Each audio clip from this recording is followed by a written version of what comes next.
Hello, everybody, and welcome to the Survival at Work podcast. I'm your host, Colin Connors. My wonderful co-host, Dennis Patrick, is currently fighting off a herd of zombies. Let's hope he's okay. I have with me from Survivor China the very well-rested Leslie Nease. Leslie, say hello to everybody. Hello. Thank you so much for your understanding. I kind of slept in a little bit when you tried to call the first time. I'm so sorry. I was tired. Okay. It's another Survivor story that I have, along the lines of talking to Johnny Fairplay drunk. Oh, my goodness. I think we've all done that at least once, haven't we? Well, I assume he's drunk most of the time past 8 p.m. Yeah, pretty much. So let's get right into it. How did you get involved with the show? It's kind of interesting. The first couple seasons that I watched it, I didn't really like it much. I thought it was silly, and I thought, who in the world would do that on purpose? But I couldn't look away. It was like one of those things where you don't want to look, but you can't help it, and you're intrigued.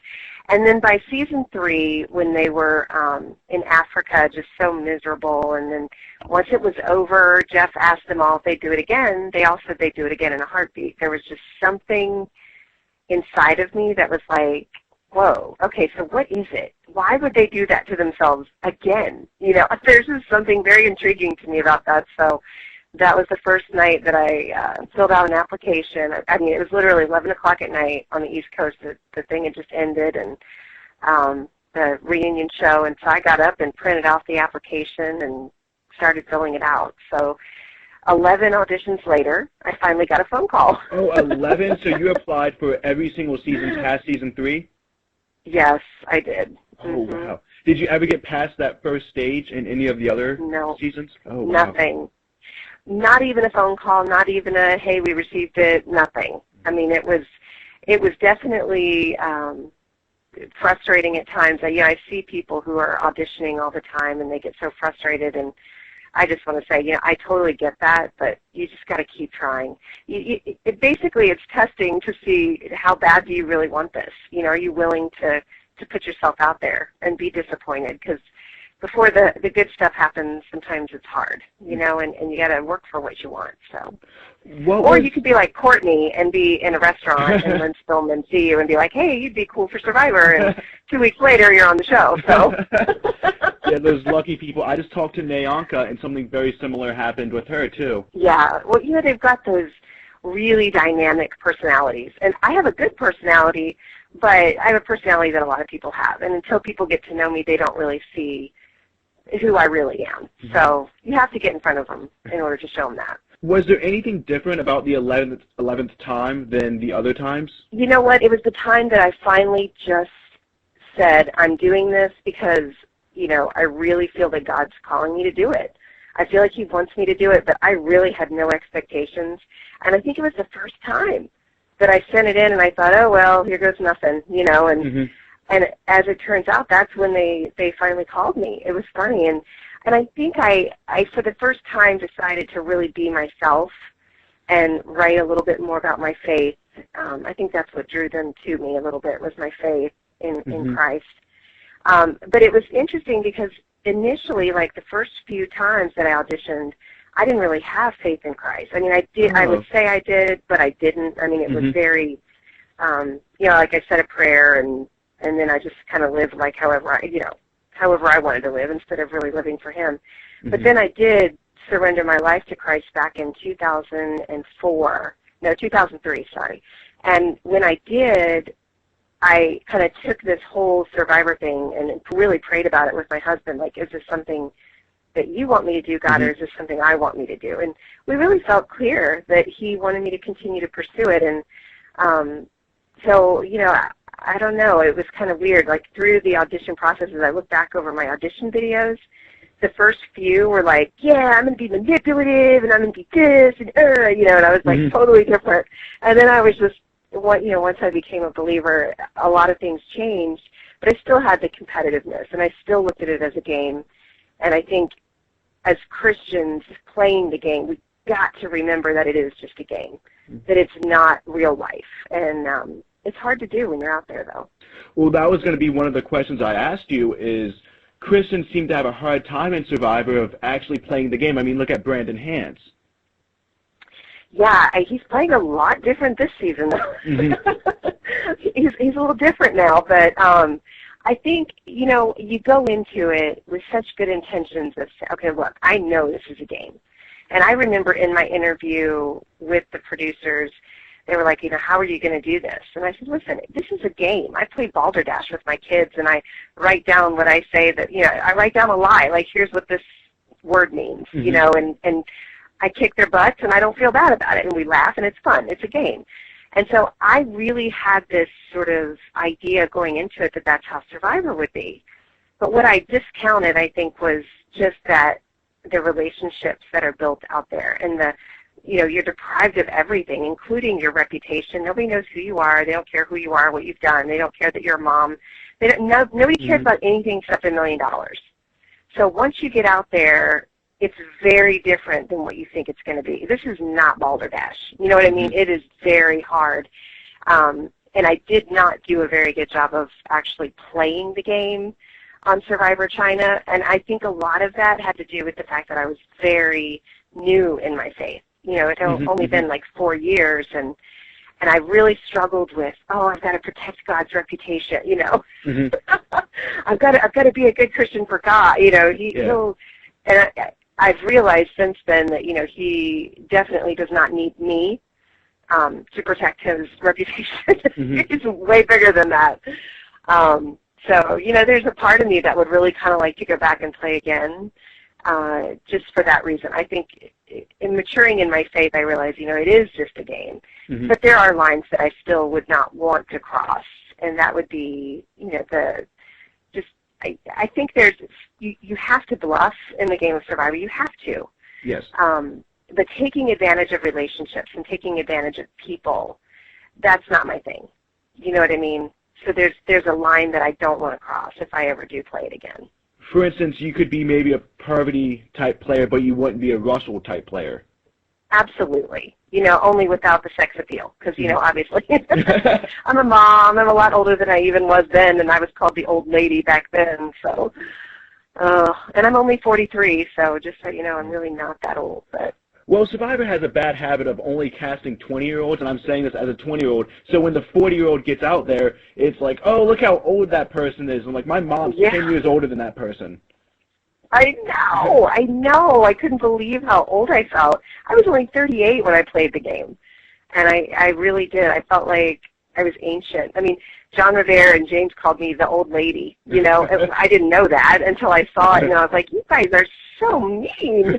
We all laugh about it now, but, I couldn't believe it. Did you have a set strategy going into the game? You know, I really did. It was all about relationships for me, and it was all about, I really wanted to hide the fact that I was a strong believer in Christ, at least initially, because I knew what people were going to do. I knew they were going to box me into the crazy Christian woman. You know, she's going to judge us all. She's going to bash us over the head with her Bible and tell us what a bunch of sinners we are.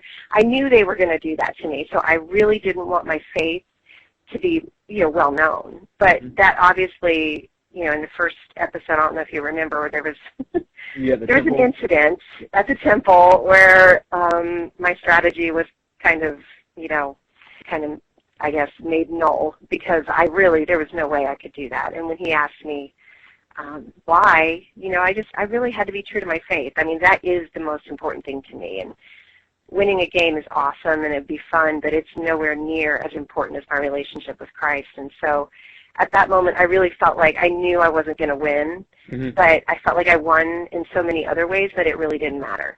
You know, it was like, well, okay, I'm here to be me. Did you have any strategy after you left the temple to how do you put out that fire?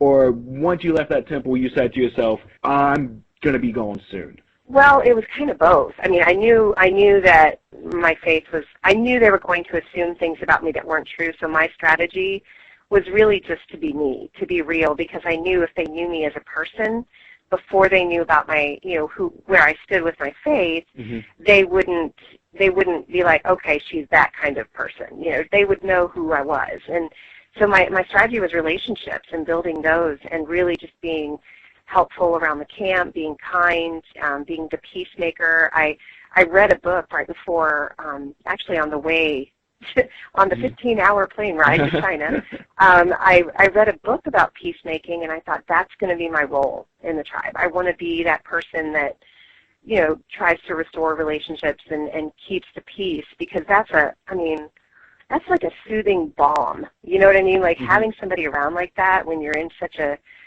very intense situation. That was my goal, was to be the peacemaker and to be kind and to form alliances early on, which is what I did. It's just unfortunately it didn't work out for me. Yeah. Can you tell me more about some of the early bonds and alliances that we didn't get to see? Oh, gosh, yes. Well, initially, Todd and Amanda and I made an alliance, and it was with James and Aaron. So there was the 5 of us, and we were tight from like day, I want to say 1 or 2 was when they approached me.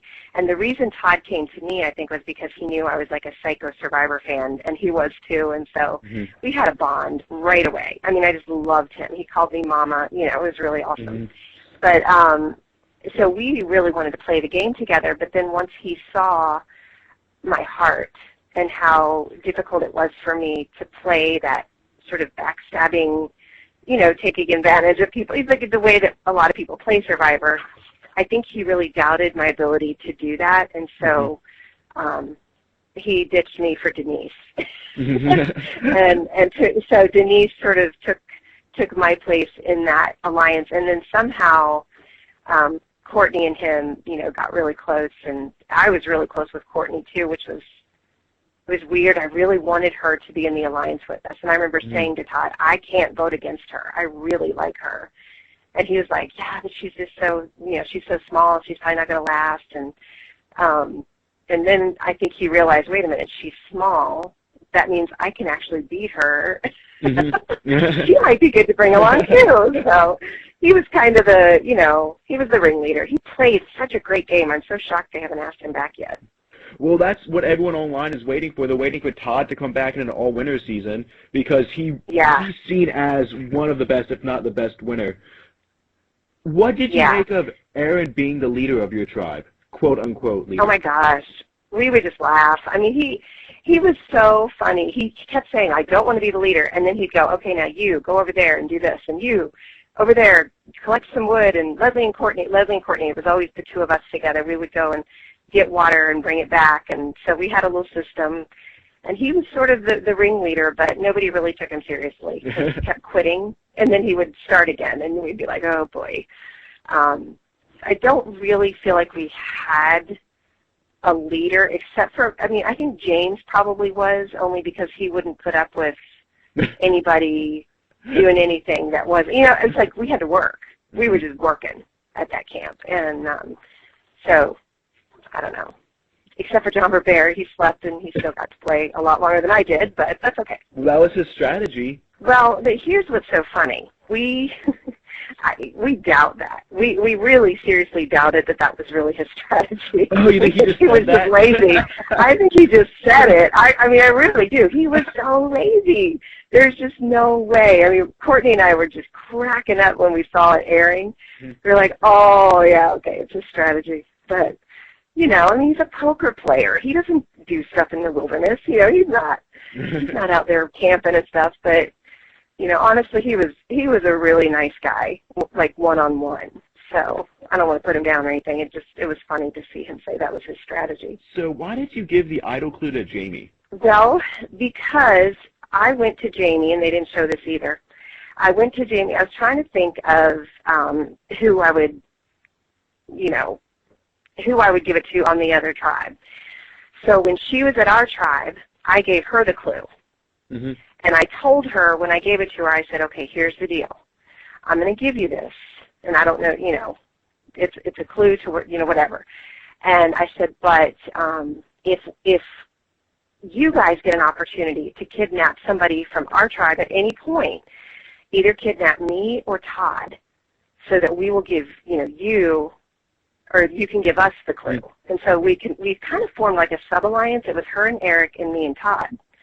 And they never showed that because it didn't pan out, I guess. But, people wonder, why did they pick Leslie? Why did they have her go over there? Well, it was because that was what I told her to do. You know, listen, you pick me or Todd so that we can make sure that this little, you know, the clue to the hidden immunity idol is between us and not, you know, anybody else.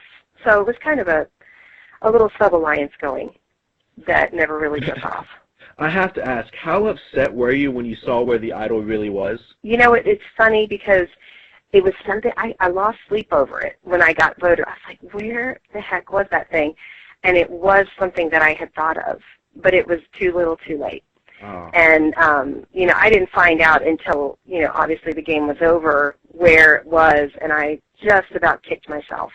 I just remember I was right underneath of it. I was looking right under where it was, and I'm thinking, oh, it made me mad. But I think I may have even said something to Todd about that. Like it might be, it's somewhere around the pagoda. It has to be, because there's no way. If it's somewhere familiar and if it's over our head, that was intentionally built. It has to be up there somewhere. So anyway, it was a bummer. What did you think of in the last season of Survivor when the idol was on the rice and no one found it until like the 4th episode? You know, it still continues to amaze me that people aren't looking for that thing right away. You know, it just amazes me. I'm thinking, are you kidding me? That is like gold in the game of Survivor. It seems like it would be the first thing. And it just seems to be, you don't even really need clues anymore as long as you're on a trodden path. And you just look in places where you think it might be, and it seems like people will find it. So I don't know why it takes them 3 or 4 days or even episodes to even find it. I don't get it. Like, what else are you doing? Because there's nothing to do except, you know, I mean, you don't realize until you're on the show, there's so much downtime. It is the longest days of your life. There's nothing to do. You're tired of telling stories. You're so tired of hearing stories. Everybody's repeating stories. There's just nothing to do. And, you know, except, of course, build fire. And, you know, you do the little things around the camp. But it can be the most boring thing in the world. So I would be, like, on this hunt from day one. I would be looking for that thing. Because that's, you know, for one thing, something to do. For another thing, it's very strategic, I think, to try to find it. And I mean, worst case scenario, if you have an idol, you can just play it at that first tribal council you go to, and that's still just one more round you're safe. Yeah, exactly. What was more embarrassing about the Philippines idol was that it was the same thing that you had in your season, and I was surprised. I mean, someone like Jonathan Pinner didn't immediately go, that's the idol. Right, I know. Because it was very similar. I think I would, if I was on that season, I would have totally figured that out, just because of the pagoda and where it was there. But, you know, it's interesting. I think they've got to start changing that up, how they hide it or where they put it. I it's almost completely getting agree. predictable. I think it should be buried, and that way you have to have clues. Yes, exactly. It's too easy to find. So... In the time that you're on the show, there was a lot of physical challenges. Do you think that's part of the reason why people saw you as weak? Would you have done better if there were more puzzle challenges? You know what? It's funny because the first day that we got there, we sat around and we all talked about our strengths so that when we went to challenges, we would know who to put into what. So we were really good at communicating, which is, I think, why we were so good at dominating the challenges initially. But you know, my biggest strength was balance and endurance. And the problem was I got sick probably day 2. I started getting just really sick all the time. I couldn't keep food in me, couldn't keep water in me, and I was so dehydrated. It was like if you've ever had a dream where you're trying to run but your body's too heavy and you can't. Have you ever had a dream like that? Yes, ma'am. Okay. That's what it felt like. It felt like that, but it was real. I could not move I mean, when you see people out there and they're barely, I mean, I totally know what that feels like because I had nothing in me. So I don't know if a puzzle challenge would have been any better because my brain was fried too. I mean, everything just, I barely even remembered what happened once I left. Oh, wow. When I watched the show, I would be reminded, or when people from, would call and we would talk about what happened, I'd be like, oh yeah, that's right. I mean, I was pretty much toast, and I think being sick had more to do with it than anything. I think I would have definitely, I mean, I was even still being sick, I did pretty well in the challenges, you know, but what can you do? I mean, I don't know. I don't know if I would have done better or not, to be honest with you. Do you think your sickness was caused by your mental side not being able to, you know, fully show your faith, or was it just pure physical? No, it was pure physical, because at that point, you know, once I stepped out in the temple and people knew what I stood for, I decided, okay, I'm just going to be myself. You know, I'm not even, my game plan just went out the window. I was like, forget it, this is stupid. I mean, who am I to think I can go in there and be somebody that I'm not? That's just silly, because you lose all of your facade when you go on Survivor, because you're stripped of everything anyway. I think most of mine was physical. I really was very sick. I lost 17 pounds in 9 days. Oh, wow. And, yeah, I mean, I was like, I'm still struggling, really, with digestive issues since then. I had a MRSA infection up in my sinuses. I had cellulitis infections in my skin, bug bites. I mean, and you would still go one back? thing after another. Oh, heck yeah. Are you kidding me?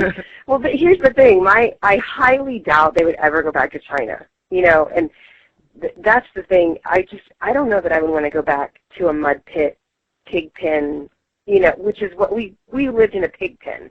It was so muddy, and it was so rainy, and it was on a lake that had parasites that have never even been identified. You know what I mean? Totally different than being on an ocean and having, you know, fresh air. And I don't know, to me, yes, it looks miserable when it rains, but the jungles in China were hard. And I think everybody got sick my season. They treated them all for parasites once I was diagnosed. They did. They just treated everybody, because I mean, they knew. Even the cast, or not the cast, the producers, and everybody got sick out there. It was awful. It was brutal. And if you ask the producers, they'll tell you that one and Amazon were the two hardest. So let's get back into the game. You got kidnapped by John Woo, and you're over at the tribe, and you start telling all this information about your tribe. Was that intentional, or how did that happen? Well, okay. What they don't show is that Jamie already told them everything about us, because we pretty much showed every bit of who we were to her when she was at our camp. Aaron even did the whole, I'm going to quit being the leader in front of her. You know, he is the one that told her, and she went back and told her camp. And she and I had talked about, okay, she's like, now I've already told them everything. So, you know, be friendly. Yeah. Well, and the truth is, I wanted them to see that they could, quote unquote, trust me. I'm going to tell them things about my tribe, but they already knew, because Jamie had already told them. But it made me look like an idiot, of course. You know, editing's lovely. But they already knew all of it, because Jamie already told them, you know, Aaron's leader. So I was like, yeah, Aaron's our leader, but, you know, he just kind of did it. Yeah, I just tried to basically confirm what she was saying, so that I would seem like I was somebody they could talk to and trust, but it really came across on the camera as I was a jerk and an idiot. But I probably should have kept my mouth shut when I went back to my camp, though, and told them what I said. Well, I was about to because I go back. Mistake. It was a much bigger mistake, but here's what I was so afraid of. I was so afraid somebody was going to tell them, well, Leslie told us, blah, blah, blah, blah, blah. And so I said, well, I was telling them things about us, and I said, but they already knew. Jamie told them. But it's almost like they didn't hear me say that. They only heard me say that what I said. But I wanted to be the one to tell them, because I didn't want them to find out from someone. The day when you got voted out, did you know it was going to be you? You know what's funny is I really thought, I think a big part of me thought it was going to be Courtney, because of her performance at the challenge, and I knew we needed strong people, and I was stronger than she was. I mean, she's probably the only one I was stronger than at that point. But I didn't want it to be her. And so I promised her that I wouldn't write her name down. She said, oh, good, because everybody else is going to write my name down, and I really don't want to, I don't want it to be a sweep. And I said, no, I'm not going to write your name down. Don't worry, I'll vote for John Robert.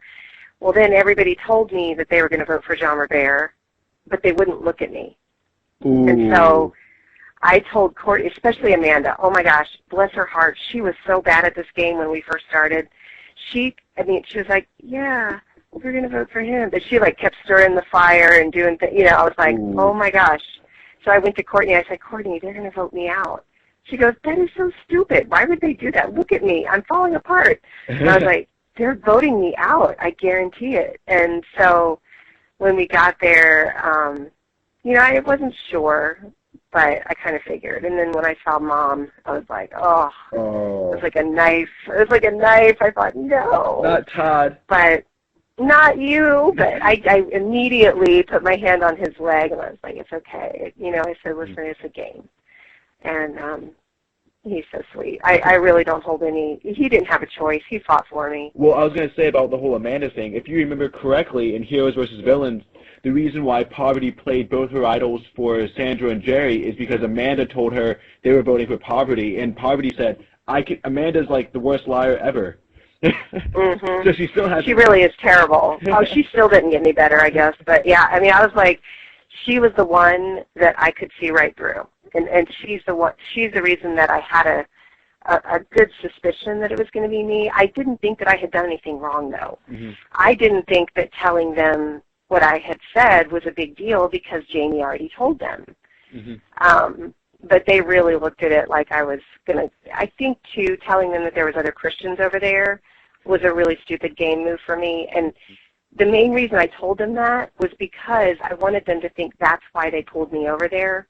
Oh. I didn't want them to know that it was because Jamie and Eric and me and Todd had this little thing going with the hidden immunity idol, and that it was either going to be me or Todd. So I just said, well, I think the reason, because it didn't make any sense. Why would they pick me of all the people on the tribe? But it was because that's what we talked about. And so I said, well, I think the reason they picked me is because there's 3 other Christians over on the tribe, and they knew I was a Christian because of the first episode, first day. And they were like, oh, okay, and so I shouldn't have said that, though, because then immediately they thought, oh, she's going to leave us and go be in alliance with them, which I wouldn't have done because, I give my word, it's my word, But So you would have stayed and you would have voted out the other religious people? Yeah, if I had to, if I had to. It's a game. You got to do what you got to do. You don't look at it the same way that you look at life.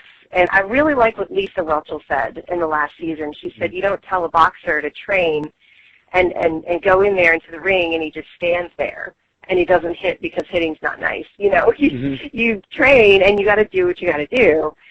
It's just Survivor's a different set of rules. And, it's tough. I'm not saying it would be easy, but I would rather be true to my word than do something, that would be normal in everyday life, like protect, those who I love and who I'm connected with. Survivor's just a different machine. It's a totally different thing in real life. Mm-hmm. But the way you play the game, it follows you. It follows you around in life. So no matter where I go, if I were to be the backstabber, who said I was going to do one thing and didn't do another, that's how people are going to perceive me, whether it's reality or not. So there's a delicate balance in this game. Let's go back a little bit. So it is perceived by people that you told John Woo that Aaron was the leader, and then Aaron gets kidnapped during the tribe swap, and they throw the challenge and vote him out. Have people said that you're the reason Aaron got voted out? It's funny because Aaron thought that too. And when he was voted out and he came back to Ponderosa, I was shocked. I was like, what the crud just happened? Why are you here? This makes no sense. And he told me what happened. He goes, it's all your fault. You told them. I said, Aaron, you, in front of Jamie, took your coat off and said, I'm going to quit being a leader, and then you put it back on and told us to do stuff. I said, you were the one that showed Jamie. I was just there, and I was just kind of just saying, yeah, it's true, he is the leader, but I said, we all kind of do whatever we do, and, we mesh really well, but we have some strong personalities. I said, I really didn't. And so as we got to talk about it after the game, he said to me several times, in retrospect, he would never have voted me off if he knew the truth about how I was playing. I don't think he holds anything against me, but I think he did initially. Well, because that's what I was thinking until we talked and clarified things. I was saying, oh, God, this girl got Aaron voted out. I bet Aaron beat her up at Ponderosa. I tried he was so mad at me. But I was like, listen, buddy, you did this to yourself. I love you to pieces, but you totally showed your cards. I mean, he played his hand right in front of Jamie. Mm-hmm. And if you go back and watch it, you'll see. He and John Robert were fighting. I mean, Courtney and I kept going, I cannot believe how everybody is acting around her. We have got to tell these people, just, you've got to put your guard up. We have an enemy here at the camp. But nobody, I don't know, it's like we all forgot we were playing a game. We were too hungry and cranky. Well, you actually said one time about how men get so cranky when they're hungry, and now I use that as an excuse whenever I get mad and I haven't eaten all day. I'm like, I'm a man, I get cranky when I'm hungry. And in reference to you saying that, I still say that. Oh, that's so funny. My husband goes, oh, thanks, hon. You just called me out on national television. I'm like, listen, it went international, honey. It's okay. But he does. He gets so cranky, and so I feed him. And I remember telling the producers, listen, if you just give James a sandwich, I'll be happy. I never need to eat again, but just feed that man, because he was so mean when he got hungry. But he's a super nice guy, though, so don't get me wrong. But when he's hungry, boy, you just got to get out the way. Did he deserve to be brought back for the next season, Fans vs. Favorites? Oh, gosh, yes. Are you kidding me? He's awesome. He's a great, great character. Now, is he a great player? No. But he's a great character. He's fun to watch. I mean, you look at Brandon. Is he a great player? Not so much, but he's a great character. He's fun to watch. Or you love to hate him, or you hate to love him. Or, it's about who they are and what they bring to it, not so much about how they play the game. They just want people watching. How did you feel about your edit? I thought it was very accurate in 90% of it. I mean, it showed my heart. It showed the struggles that I was having.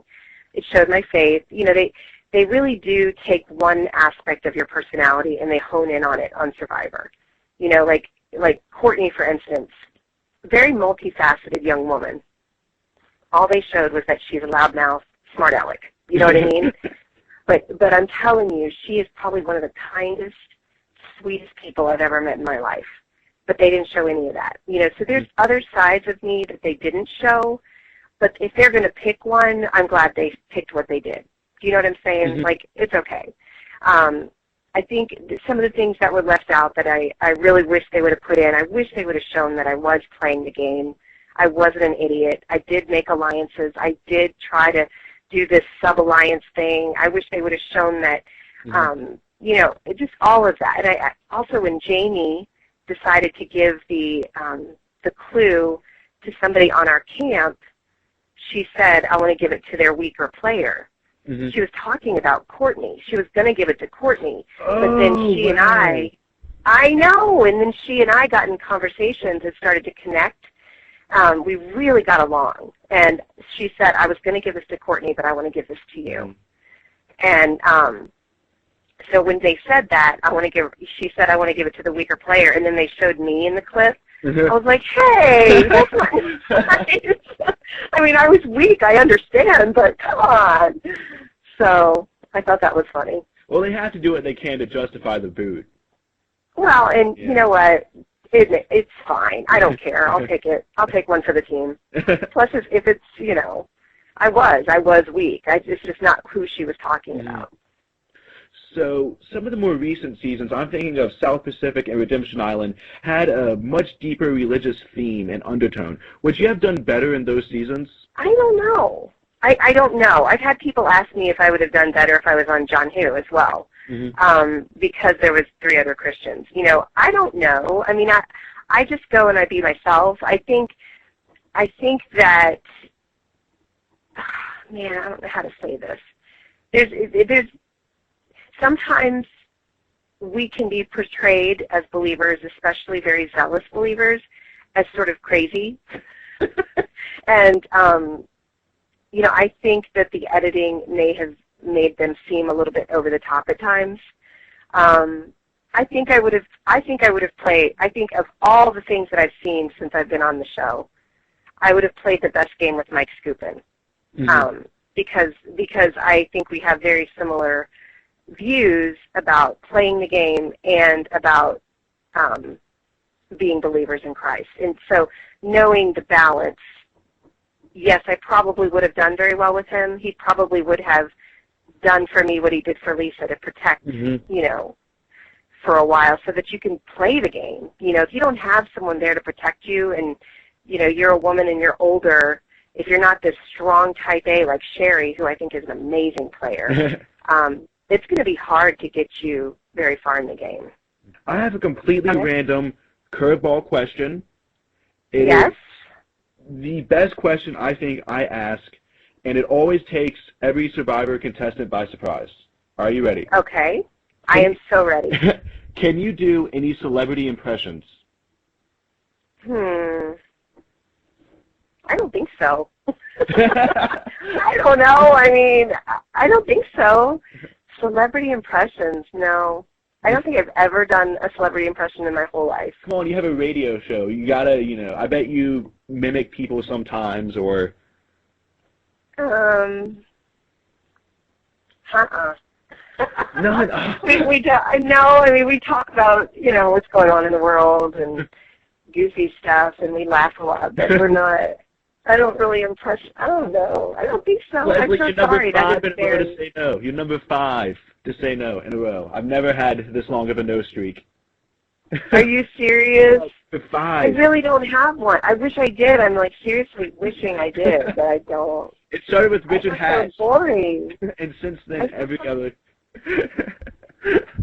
I feel really boring right now. I wish I could tell you that I could, but I can't. That's okay. Well, this is another fun question. What was it like wrestling with Ashley? Oh my gosh, when I saw her coming after me, I didn't know whether to run or to laugh or just to go with it, so I just went with it, and I ran right into her, and we smashed and then wrestled, and the whole time, you don't see this when it's happening, but she's going, I'm so sorry, I'm so sorry. Oh. I'm so sorry.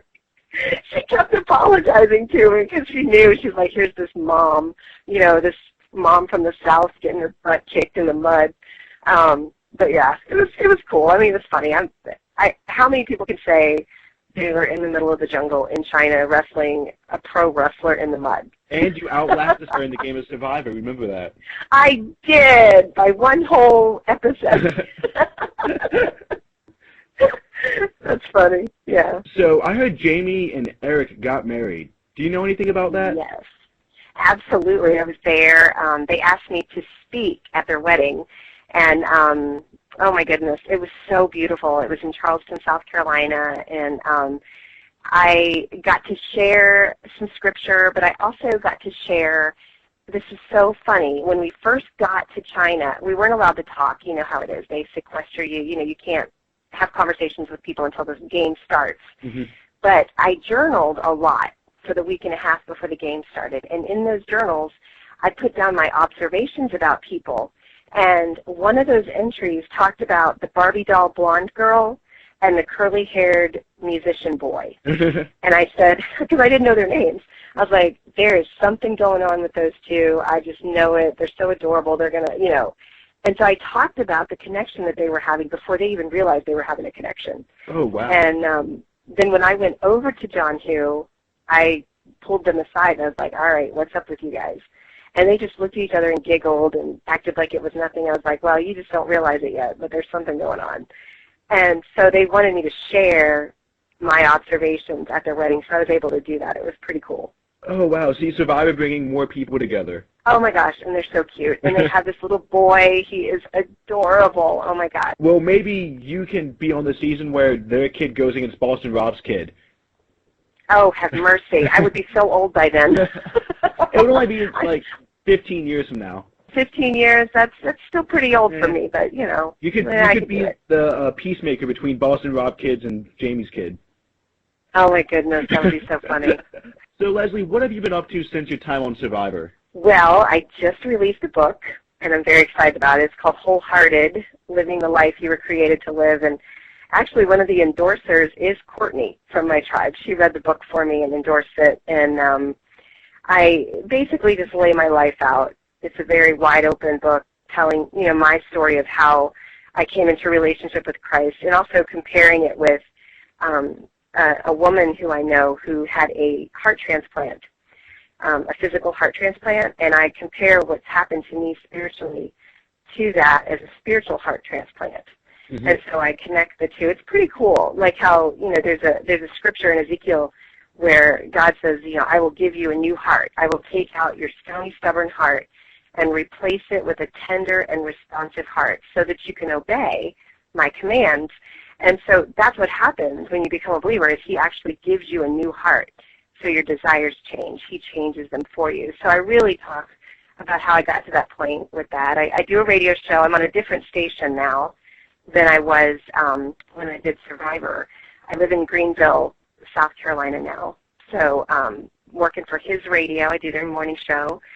And speaking like crazy. I'm so blessed. I get to go all over the world and just share with people, encourage people to stand strong and to live their faith in a way that's not obnoxious, and how to answer questions with gentleness and respect when talking with people about their faith.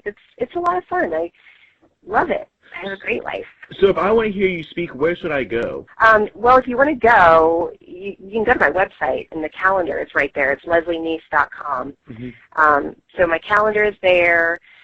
A lot of churches and civic events and retreats, and I'm a keynote speaker for a few events and conventions. But a lot of what I do is right there on my website, so you can find me there. And let me think.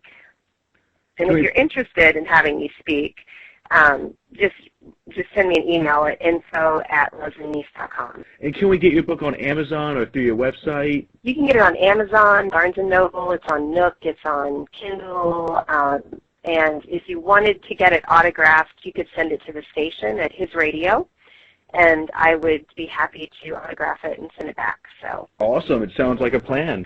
So, Leslie, thank you so much for coming on. It's been a pleasure. Well, thank you. You too. I really appreciate it, and look forward to hearing the rest of your podcast.